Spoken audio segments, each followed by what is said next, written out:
You know, there's almost nothing better for that early spring pre-spawn bite than a suspending jerkbait if you have the right conditions. And I'll tell you, you know, the key here is having clear water, just like we've got here today. You know, I'm at Table Rock Lake in Missouri.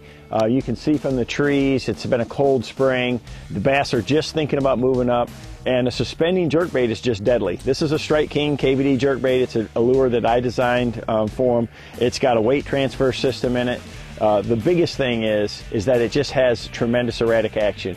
The way you fish a jerkbait is absolutely critical, and we're going to show you that today, the exact retrieve you want to do. Now, on any given day, I can't tell you that you jerk it 2 times or 3 times between pauses, or how long you have to let it pause. I experiment on each day to come up with the right retrieve. I'm going to sometimes leave it pause for 2-3 seconds.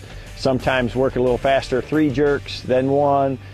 Let the fish try to tell you what they want on that given day.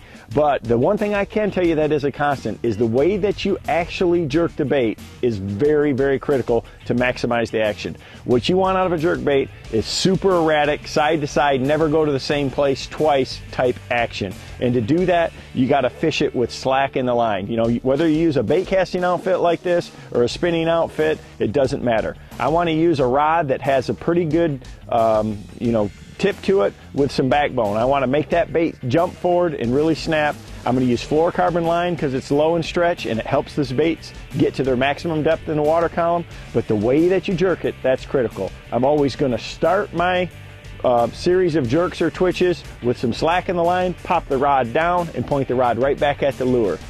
So when you cast the bait out there, you don't want to pull it ever to the boat with the reel. You're going to point your rod at the lure, drop a little slack in it, pop the bait forward, and point the rod right back at it. So you start and finish with slack. That allows that bait that side to side wide motion. If you're reeling constantly, all it does is start and stop in a straight line, and it's not erratic. So that is the key to fishing a jerkbait. Whether you're fishing it in the cold water period like this or you're fishing it in the summer, you always want to work it with slack in the line. You want to make a good long cast, get that bait out there, and then start your retrieve. And again, I'm always with slack in the line, point the rod towards it, and pop it back. Each time, that allows that bait to get that maximum side-to-side action. I'm never pulling it with the reel. I use a high-speed reel because that way I only got to turn the handle just a little bit to pick up that slack line. You can hear the line and see the line slap on the water.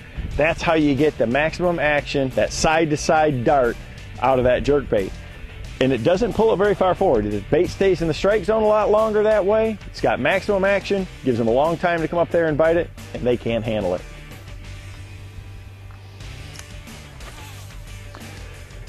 Making a long cast is critical when you're fishing a jerkbait. The farther you get it out there, the more water you're covering, the longer you can keep it in the strike zone.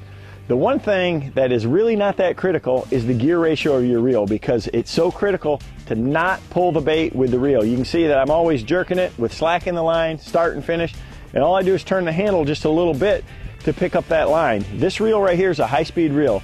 It brings in 27 inches of line per turn, so a half a turn and I'm moving the bait 15, 18 inches, so you got to be real careful about that.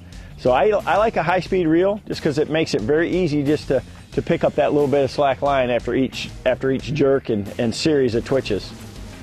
Not moving it very far forward, but I'm really popping it hard with slack in the line to give it that maximum side-to-side action.